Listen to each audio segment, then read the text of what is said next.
Bonjour à toutes et à tous. Aujourd'hui, on se retrouve pour une nouvelle vidéo sur Hearthstone où je vais présenter le deck Sylas OTK guerrier et je vais essayer un petit peu de vous donner les clés, les clés pour gagner, pour jouer au mieux le deck. Donc, le deck se compose de plusieurs win conditions. Il y a tout d'abord la première, la principale, c'est Sylas OTK, bien sûr. Donc, on a cette carte qui prend des dégâts, qui met des dégâts à votre héros du montant qu'elle prend en fait. Donc, l'idée, ça va être de faire un maximum d'armure.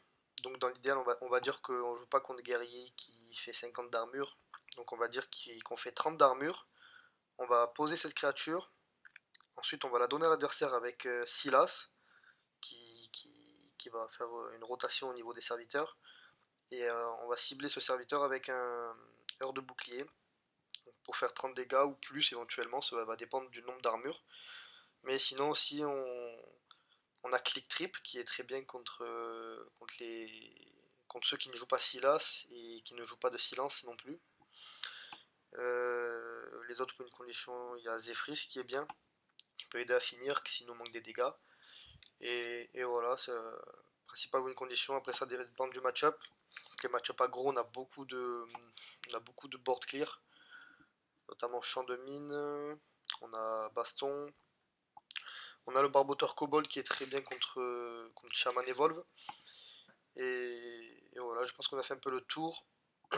Au niveau du mulligan, on va keep sous, je pense, pratiquement tout le temps un Corsair Cache, qui nous permet de piocher soit le rempart d'Azinoth, soit l'encre du salut. Voilà, il vaut mieux piocher l'encre du salut. Après, on va toujours keep l'encre du salut, qui nous fait piocher les deux risky skipper et ce barboteur kobold. Euh, les match-up compliqués, il y a DH OTK, c'est un match-up plutôt compliqué. Surtout que maintenant, on avait cette carte qui aidait beaucoup dans ce match-up, mais maintenant ils jouent pratiquement tous le limon. Donc cette carte n'est plus efficace. Et voilà, on va regarder les stats. J'ai fait que ce deck. Alors, le deck tracker. On va regarder les statistiques. Si la santé K. Donc je fais du 2-0 contre Shaman, je suis en 10-2. J'ai commencé à jouer un peu le deck hier et je le trouve extrêmement bien. Donc en 2-0 contre Shaman, j'ai joué un Evolve et un Totem. L'Evolve, j'avais en main de départ le Barboteur Kobold et l'Encre du Salut qui m'ont fait gagner, clairement. Démoniste, c'était un Démoniste Galacron Titatus. J'ai réussi à avoir la combo avant qu'il me brûle mon deck. Bon, il a quand même brûlé mon deck, mais j'avais la combo en main. Mage, c'est plutôt un bon match-up. Tout ce qui est lent, c'est très bon match-up. Paladin, c'est match-up, c'est compliqué à jouer, mais je fais du 3-0, donc c'est plutôt correct. Voleur, c'est compliqué. Une possibilité de value exceptionnelle chez ce voleur. D'autant plus que ma game, c'était contre un Highlander qui, je pense que l'adversaire était un très bon joueur. Il avait toutes les cartes en or, donc je pense que c'était son deck favori. Donc il le maîtrisait à la perfection. Et j'avais mulligané comme en pensant que c'était comment on appelle ça, un combo avec Wircle, avec moi j'ai oublié le nom des cartes, avec Wircle, avec les Van Cleef, etc. Donc j'avais pas bien mulligané, donc il m'a roulé dessus clairement. Et Demon Hunter, voilà, j'ai perdu contre un DHOTK et après j'ai eu je crois deux aggros que j'ai gagné. Donc voilà. Donc on va passer au gameplay. Donc on se retrouve tout de suite pour le gameplay. Donc on se retrouve pour le gameplay. Ici notre première game va être contre de mémoire un paladin. Donc contre paladin, je disais dans l'introduction, c'est assez compliqué parce qu'il nous met que des grosses créas sans cesse. Et il peut nous gratter avec le jongleur notre bouclier, ce qui est relativement chiant. Donc ici je me souviens plus, je crois que je vais décider de garder Battle Rage et Brawl. Brawl parce que il peut mettre pas mal de boards et pas mal de grosses créas et c'est l'une de mes boards clear donc qui va me permettre de gérer le board. Click trip on garde pas, c'est trop lent dans le match-up, hein, il va beaucoup agresser. Shield Block, ça me paraît pas un bon keep. Et Battle Rage, je l'ai gardé pour... je me suis dit que Risky Skipper était un bon board clear dans le match-up. Donc autant garder la Battle Rage pour piocher à l'aide de ce Risky Skipper. Donc voilà, donc ici on récupère une autre Battle Rage. Bon, la main n'est pas très bonne. Je vais rien jouer pendant plusieurs tours. Donc voilà, donc l'adversaire qui fait une sortie correcte, sortie basique du paladin. Donc là on va passer, on n'a rien à jouer.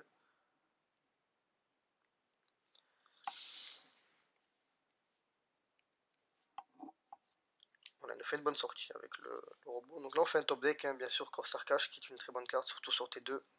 Donc derrière on va pouvoir récupérer l'encre du salut qui va nous faire piocher nos Risky Skipper. D'autant plus qu'on a déjà en main l'Armor Smith et 2 Battle Rage. Donc ça se met extrêmement bien pour pouvoir piocher par la suite et faire de l'armure. Donc on va équiper l'encre, on va gérer la 2-2. Comme ça, il reste peu d'HP sur le board. C'est ce que je m'étais dit en pensant pouvoir piécer le Risky Skipper, Armor Smith et Battle Rage au tour d'après. Malheureusement, il nous fait une très bonne sortie. Hein. Il a clairement eu toute la curve. Donc il nous fait le Sancre-Forge, ce qui n'est pas bien pour nous. Donc là j'avais plusieurs solutions. Le problème c'est qu'il fallait en fait poser 2 créatures après le Risky Skipper, donc ce qui se mettait pas bien du tout. Ça me faisait perdre la Battle Rage et vider la main. Donc là je vais décider de gérer sa 4-2 et de lui voler son arme. Et je savais que j'allais piocher le barboteur kobold parce que j'avais déjà les 2 Risky Skipper en main et que j'ai que 3 pirates dans le deck. C'était le troisième. Donc voilà, donc on lui vole son arme, on met une 4-4. Et en faisant ça, je me suis dit, si jamais il gère pas ma 4-4, derrière j'ai une draw en plus avec la Battle Rage. Bon, il nous refait un Sancre-Forge, donc il a vraiment une très bonne main là. Donc il peut gérer notre board. Ici, je crois normalement qu'on va faire un tour de Risky Skipper.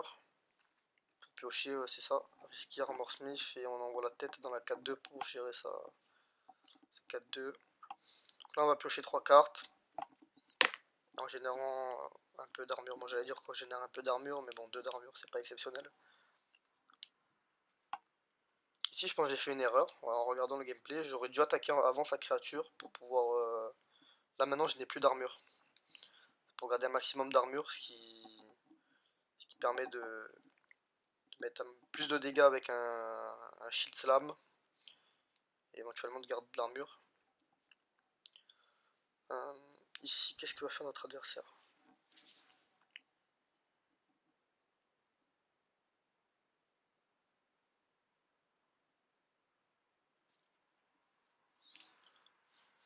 Bon, il nous met un gros taunt en réduisant ses libram. Je ne me souviens plus, je crois que je vais jouer avec le gérer avec lame point. Ouais, ici c'était le mieux. C'était clairement le mieux. On pouvait faire lame point. Ça nous permet de gérer tout le board. Et derrière, on peut hero power. Voilà, ça se met extrêmement bien pour nous. Là, je regarde un peu. J'ai un autre Risky Skipper Armor Smith que je peux faire pour éventuellement piocher encore une fois. Non, à partir de maintenant, ça devient compliqué de faire de l'armure avec Risky Armor Smith et Mercenaire. En plus qu'on peut le faire qu'une seule fois maintenant, vu qu'on a déjà utilisé une fois le Risky Armor Smith. La Mercenaire qui se met bien. Il va nous permettre de faire de l'armure et de gérer sa créature avec un shield slam.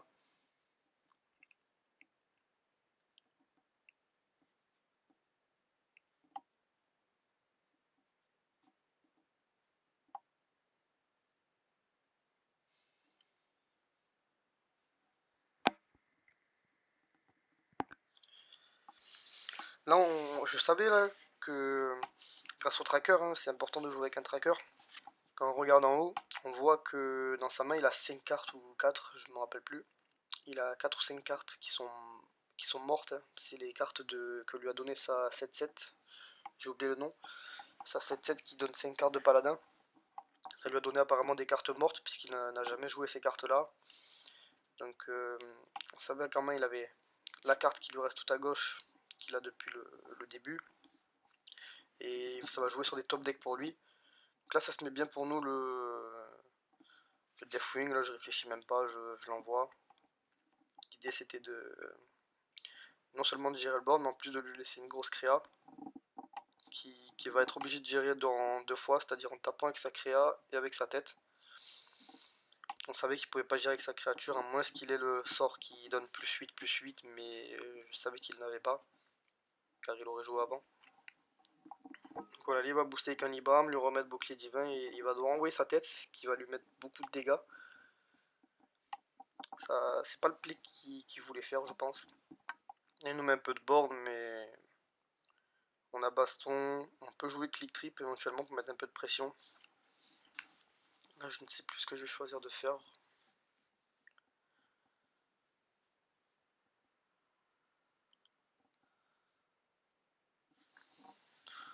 Je pense qu'on shield block d'abord. Dans tous les cas, on a baston, mais je pense qu'on va d'abord shield block pour prendre l'info sur ce qu'on va piocher.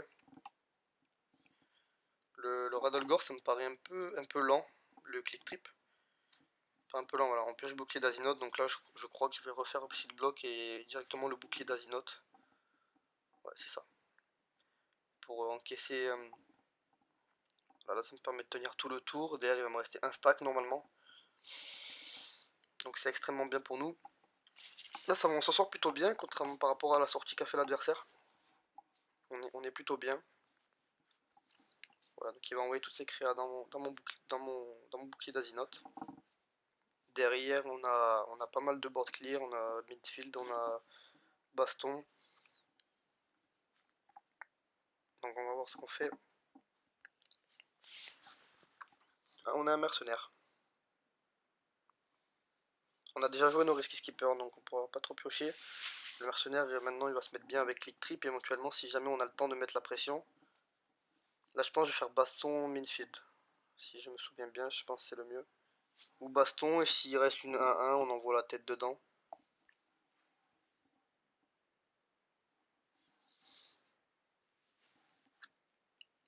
Ouais, c'est ça, on fait midfield derrière. Pour pas lui laisser de board. Ah, j'ai fait Battle Raid. Ok. J'ai fait Battle Raid. Ah oui, il restait 2 mana, pardon. Je l'avais pas vu. Donc oui. Donc on fait Battle Raid, j'ai fait midfield.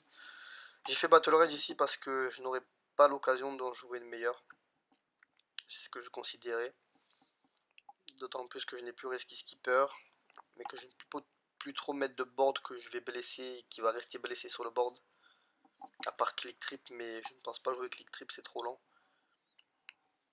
Ici, voilà, il nous met ça 8-8. C'est pas trop un souci vu qu'on a baston.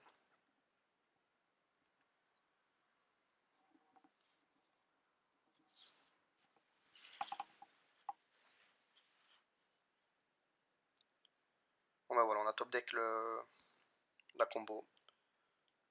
Dans tous les cas, on avait baston, on pouvait encore continuer de gérer le board. Il va se baser que sur des top decks lui, car il n'a plus rien en main. Donc voilà, on a la combo, et là c'est gagné. On va passer à la game suivante.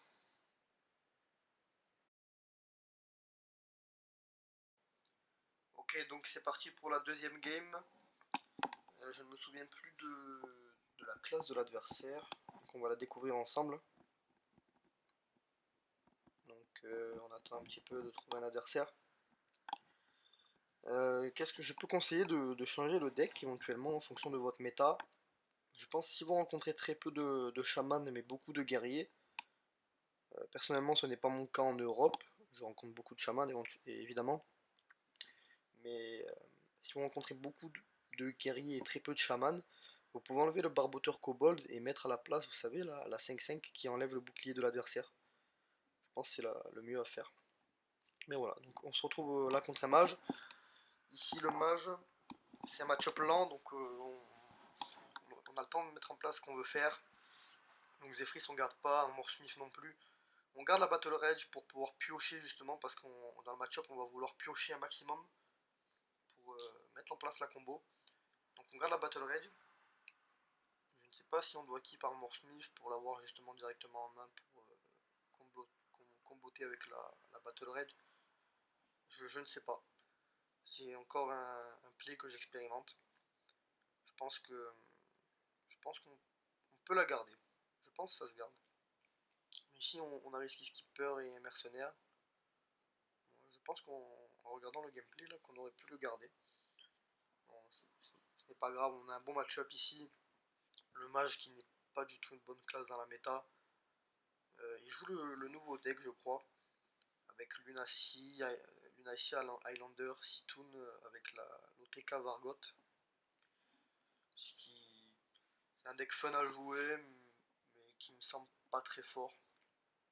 Voilà, donc là on attaque pas, on fait pas le Hero Power. Pourquoi? Pour le laisser justement.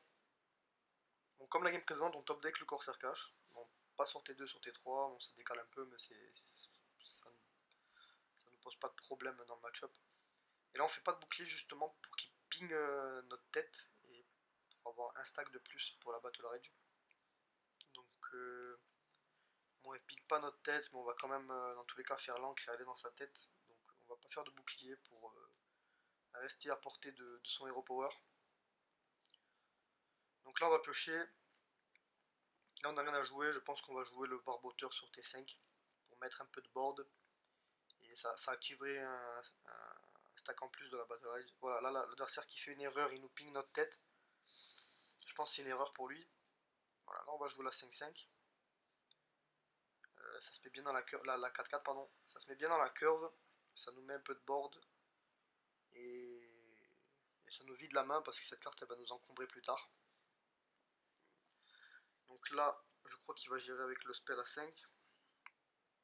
Voilà, ce qui se met bien pour lui. Qu'est-ce qu'il va récupérer? Il récupère une 4-5. Je crois que je vais top deck Minfield. Ouais. Je top deck Minfield qui nous. Là, je le joue directement pour pouvoir gérer sa créa. D'abord, on fait shield block pour prendre l'info de ce qu'on pioche, mais on n'aurait rien pioché de mieux. Là, voilà, ça se met clairement bien. Je n'attaque pas avec ma tête, car je n'ai aucun intérêt à mettre 2 dégâts dans sa tête. Et je préfère garder les stacks d'armes pour gérer éventuellement des créas s'il reste 2 HP sur un board. Ou ça c'est gros. Ça, c'est un très bon sort pour lui. Ça détruit mon armure. Ça lui met le board. Heureusement, j'ai tempête de lame en main. Donc, je vais pouvoir gérer le board assez facilement. Et derrière, pouvoir faire un shield block qui va me faire piocher. Ouais, c'est ça.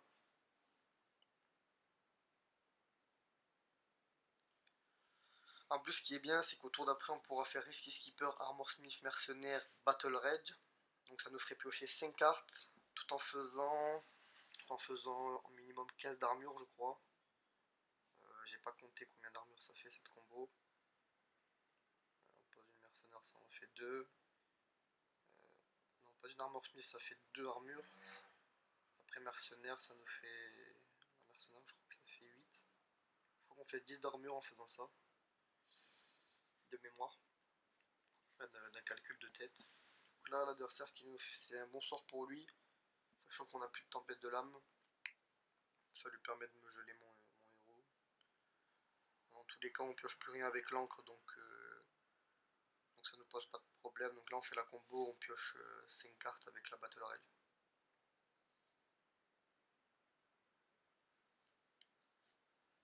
Donc on va piocher, on passe tranquillement.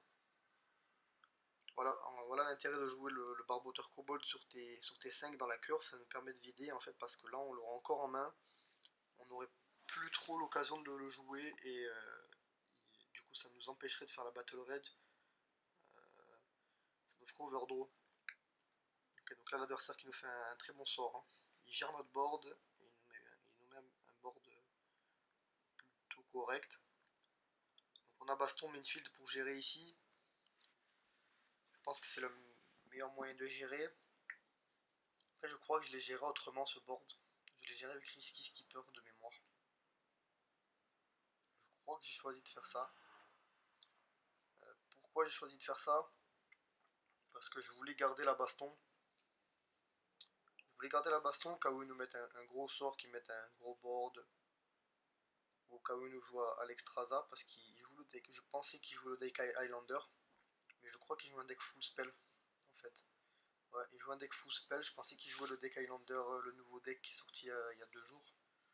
Avec Situn. C'est un mélange du mage Kazakus. C'est un mélange du mage Highlander, du mage OTK Vargot et du mage Sitoun Lunacy. Donc je pensais qu'ils jouaient ça, donc j'avais peur qu'ils nous mettent des grosses créas avec Zephyris, Dragon Queen, Alexstrasza, etc.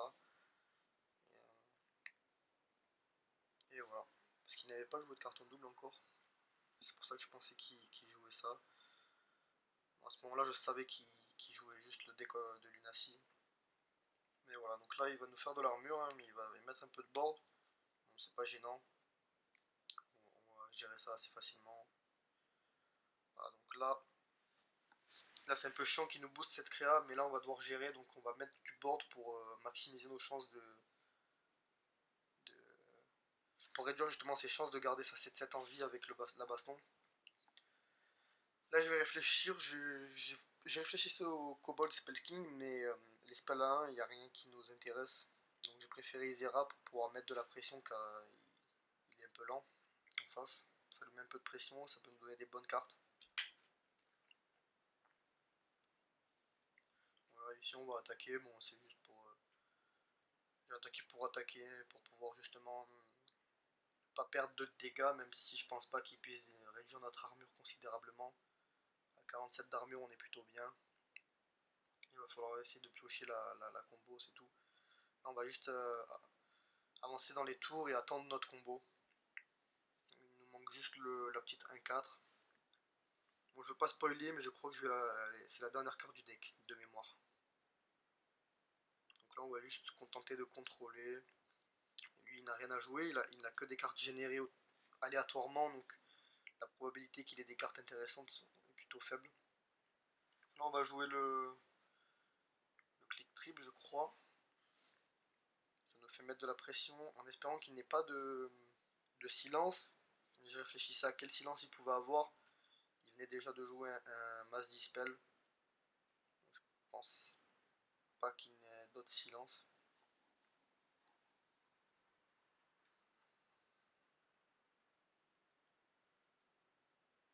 Je crois qu'il va jouer Plaie de la Mort. Ouais, c'est ça, il joue Plaie de la Mort. Donc ça se met bien pour lui. Donc dans tous les cas, il ne peut pas me mettre beaucoup de pression. Il n'a pas de. Il a que des spells aléatoires en main. Donc il ne va pas souvent nous mettre la pression. Donc là, on se contente de mettre un peu de board pour lui mettre un peu de pression, pour éviter justement que ce soit lui qui nous agresse s'il joue un spell agressif. Après, je vois très peu de spells qui puissent mettre beaucoup de pression. Peut-être le pouvoir de la création, le spell à 8 du mage qui invoque de créa. Ça peut être une bonne carte pour lui, mais c'est tout. Donc on va se contenter juste d'attendre notre combo. On va avancer dans les tours, on va attendre la combo. Et puis voilà. Dans tous les cas, on a le rempart d'Azinoth qui va nous permettre de tenir 4 tours. Parce qu'il aura rarement le board. Et il pourra nous réduire notre bouclier d'Azinoth qu'avec son Hero Power. Donc ça nous ferait tenir les 4 derniers tours dans lesquels on va attendre notre combo. Là j'avais deux solutions, soit je faisais Deathwing, soit Barrow Minfield. Mais Deathwing mourait, donc je préférais le garder pour gérer un board auquel cas il resterait en vie par la suite. Donc je vais choisir de faire Barrow Minfield. Je pense pas avoir besoin du Barrow plus tard. On va attaquer pour pouvoir enlever l'arme, au moins derrière je peux faire le bouclier d'Azinoth. Je crois que je vais le faire maintenant. Il me reste combien de cartes dans le deck? Il reste 4 cartes dans le deck, donc voilà, on le fait maintenant. Moi ça nous fait les 4 derniers tours. Et après c'est gagné. Là il va mettre un petit peu de board, ce qui n'est pas dérangeant.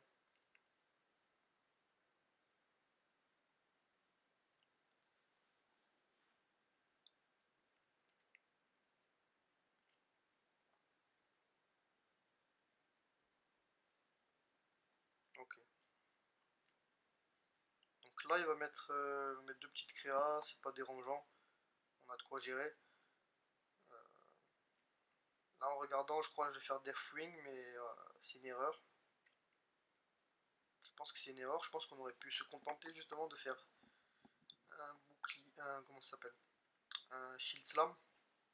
un heure de bouclier dans une créa et laisser l'autre. On avait plusieurs plays possibles dans tous les cas. Il n'y a pas de bon ou mauvais play là, dans tous les cas à ce moment là on a gagné. Parce que dans tous les cas on va piocher Zephyr, on va piocher Lame Point, on va piocher que des bonnes cartes et il ne pourra pas nous enlever notre bouclier ni notre arme. Donc c'est gagné dans tous les cas. On a juste besoin d'attendre notre 1-4. Voilà, là on peut faire le... Je crois que je vais faire Zephyr Tyrion pour mettre de la pression justement. Là je voulais faire le souffle d'Isera que m'a donné Isera, donc il met 5 dégâts à tout le monde. Mais je trouvais pas ça intéressant. Je préférais faire Zephyr Tyrion, mettre un peu de pression pour l'obliger à se défendre. Là dans le deck il nous reste Lame Point, une Battle Rage et notre 1-4. La Battle Rage elle nous ferait piocher donc ça serait fini. Lame Point bah, il nous ferait tenir un petit peu. Et le 1-4 nous ferait gagner donc dans tous les cas on attend un petit peu. Donc là juste on attend. C'est pas trop compliqué, on a eu un bon match-up, c'est un très bon match-up. Après ça va dépendre bien sûr des spells qu'il va piocher. Mais en général il n'y a pas beaucoup de spells qui nous font mal. On a assez de board clear et on a assez d'armure pour tenir avec le rempart d'Azinoth qui nous fait tenir plusieurs tours. Voilà, donc là je crois... Ah bah voilà, je disais que j'ai fait une erreur et je pense qu'en fait c'était bien de garder le shield slam. Parce que ici il va beaucoup nous servir. Parce que la baston n'est pas très efficace. On pourrait faire le laquais baston mais une chance sur 3 que ça nous laisse notre laquais, c'est pas très élevé. Voilà, donc on va juste gérer le board. Là je sais que je vais piocher dans tous les cas la dernière carte qui me fait gagner. Ah non, je vais choisir de passer, ok. Je me souviens, je considérais que je pouvais piocher le Primus qui me ferait gérer cette créa, donc j'ai préféré la laisser sur le board. Dans tous les cas, ça me maintient au-dessus de 30 d'armure, ce qui me fait gagner. On va piocher le Primus. On va le poser, on va pas se poser de questions. Au moins on fait 10 d'armure, on lui met un gros board. Et derrière, je crois que je vais les vol justement parce que je considère que c'est plus intéressant. Là, il prend le trade avec sa 5-5, donc je préférais avoir augmenté la probabilité d'avoir une meilleure créa. Même pas une meilleure créa, mais d'avoir plus d'HP sur le board. Il a géré avec sa carte de Situn. Bon, ce n'est pas un souci, voilà, maintenant on va piocher la... Ouais, c'est ça. La 1-4, qui est la dernière carte du deck. Donc là, on va juste gérer sa créa. On va perdre un peu d'armure, mais on va rester quand même à 35. Dans tous les cas, il va vraiment nous enlever cette armure. À moins qu'il ait une boule de feu, mais il n'en a pas. Donc là, c'est gagné. Bon, c'est pas un match-up forcément plaisant. Euh, Surtout quand on pioche la combo aussi tard. Et surtout quand l'adversaire ne fait rien. Mais là, il était à la fatigue, donc même s'il avait une boule de feu qui nous réduisait notre armure, il prenait trop de dégâts et on avait la combo qui le finissait. Voilà, donc là, on fait la combo, c'est sympa. Voilà. On joue la 1-4, on lui donne avec Silas, heure de bouclier dans la 1-4, et l'adversaire il prend 34 dégâts dans la tête. Voilà. Voilà pour le deuxième gameplay. Maintenant, on va passer au troisième gameplay, la dernière game de la vidéo. Je crois de mémoire que ça va être un Shaman Evolve. Bon, sans surprise, hein, c'est beaucoup représenté dans la méta. Je suis pas très fan de ce deck personnellement, d'autant plus que le Barboteur Kobold est tellement présent dans tous les decks que ça me semble compliqué de jouer ce deck et surtout qu'il manque beaucoup de pioches. Je n'aime pas personnellement le deck. C'est un choix, chacun joue ce qu'il veut. Bon voilà, donc on a l'encre en main, donc on va la garder 100%, hein. L'encre ça se garde 100% du temps. Ça nous permet d'aller chercher le Barboteur Kobold. Donc click trip on va relancer bien sûr. Là je réfléchissais à garder ma Battle Rage ou non, je crois. Et je crois que je vais la garder parce que je vais considérer qu'avec l'encre je vais piocher Risky Skipper, ce qui va me donner de la pioche avec la Battle Rage. Normalement. Et je vais relancer Shield Block parce que je préfère aller chercher un pirate des deux. Au moins je suis sûr d'avoir à 100% le kobold avec l'encre. Parce on peut avoir la malchance de piocher les deux risky skipper et de laisser le kobold dans le deck. Donc voilà. Donc là, on va récupérer Deathwing et le kobold. Donc là, quand j'ai vu cette main, je savais que la game était gagnée. Du moment où vous avez le barboteur kobold, c'est gagné. C'est gagné dans le match-up parce qu'il a que deux armes. Et sa meilleure carte, c'est le pirate 4-2 qui redonne une arme que vous avez jouée. Et avec le barboteur kobold, en fait, il ne pourra pas jouer cette arme. Il ne pourra pas rejouer cette arme. Attendez, je repasse les explications. D'abord, je vais expliquer ce tour. Là, je réfléchissais à piécer ou non l'encre. Je voulais partir du principe que je voulais juste Hero Power. J'ai réfléchi, je me suis dit que dans tous les cas, il va rarement faire floraison sur T3 et jouer son arme, donc on va piocher l'encre. On va piécer l'encre, pardon, au moins ça nous curve la shield block sur T3. Bref, je disais juste avant, je me souviens plus de quoi je parlais, je sais que je voulais dire quelque chose d'intéressant. Ah oui, on va dire le pirate 4-2, en fait, il rééquipe une arme, une de nos armes qui a été détruite. Et en fait, en volant l'arme de l'adversaire, l'arme n'est pas détruite, donc donc en fait, le pirate 4-2, il va juste se poser lui-même et il va, rien il va remettre aucune arme. Donc voilà pourquoi le kobold est aussi intéressant dans le match-up. Voilà, donc là, je vais réfléchir. Je vais expliquer. Je vais réfléchir à faire ici Skipper et Zephrys. Parce que je me dis qu'il ne va jamais gérer mon board. Et cela va me donner une Battle Rage qui va me faire piocher 3 cartes au tour d'après. Tout en laissant du board. Voilà la réflexion que j'ai eue. Je pense que c'est le meilleur play ici. J'aurais pu juste envoyer ma tête dans la 2-1 et passer, mais je n'aurais pas recyclé ma main. Tour d'après, ça aurait été compliqué. Je n'aurais pas de board. Là, j'ai un board qui ne gère pas. En plus qu'il était en surcharge de 1 parce qu'il a joué le Murloc. Donc voilà, là ça nous fait une bonne Battle Rage à 3. Ce qui nous fait piocher des cartes et des OAE justement, ce qui est intéressant dans le match-up, parce qu'il va mettre pas mal de board. Voilà, donc là, on va piocher le Corsair Cash avec les deux manas. Donc là on prend les deux trades, pas lui laisser de board à Evolve. Et on va piocher notre bouclier d'Azinoth qui peut être utile dans le match-up, hein. Ça peut nous aider à tenir un peu. Voilà. Là, on est plutôt bien. Là il joue son arme sans surprise, avec un pirate à 0, voilà, sans surprise, hein. Ça c'est la sortie classique sur T5. Il gère notre risky skipper et là la game est gagnée. On joue le barboteur kobold, on vole son arme. Et je tiens à préciser, un jour ça m'est arrivé, j'avais complètement pas pensé à ça du tout. Et en fait, l'adversaire a joué sur T5 son arme, il n'a pas attaqué. Là, on en a beaucoup de chance par contre sur les vols, hein. Bref, je reviens sur ce que je disais.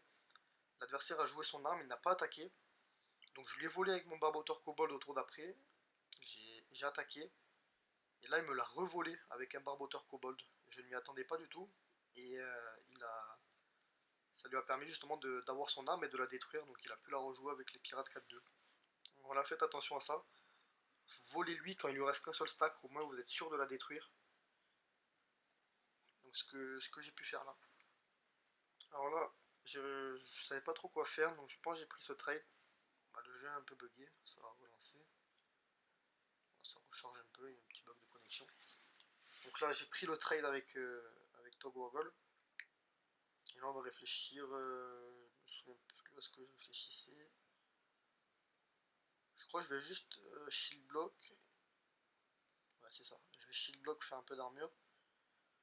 Et pour voir la draw. Et là, voilà. Vu que là, il a 5 stacks d'armes, je vais pouvoir attaquer. Ça me dérange pas de perdre 2 stacks. Surtout qu'il a qu'une seule créa. Et qu'il peut pas m'attaquer directement. Voilà. Donc là, on gère le créa. Au moins, il ne prend pas de trade sur mon Togwaggle. Donc là, il va faire lapin. Il va évoluer les lapins. On sait qu'il a déjà joué deux révolutions. Donc il ne peut plus. Non, je me souviens plus. J'arrive pas à voir le tracker. Je crois qu'il en a joué. Non, il en a joué qu'un seul, pardon. Là, il va mettre un peu de board. Il a un peu de chance avec le Kane qui va lui détruire mon armure. Mon arme. pas grave, on a pas mal de board clear en main, il a plus que 3 cartes en main. D'autant plus qu'il y en a une, ça a été généré, donc ça veut dire qu'il n'a que 2 de son deck qui peuvent être intéressants pour lui. Voilà, là je prends l'info sur quelle carte il a en main.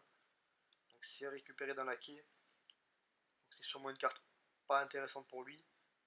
Donc ici on va gérer le board tout simplement avec Brawl Minfield je crois.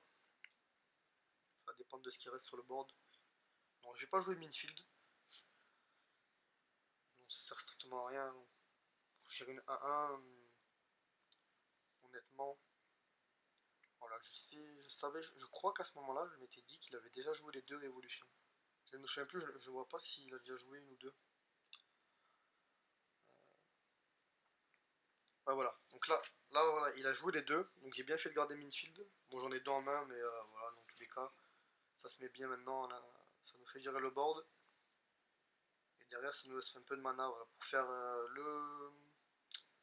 j'ai oublié le nom de la T3, bon je vais la jouer maintenant. Et un petit shield block pour faire un peu d'armure et avancer dans le deck.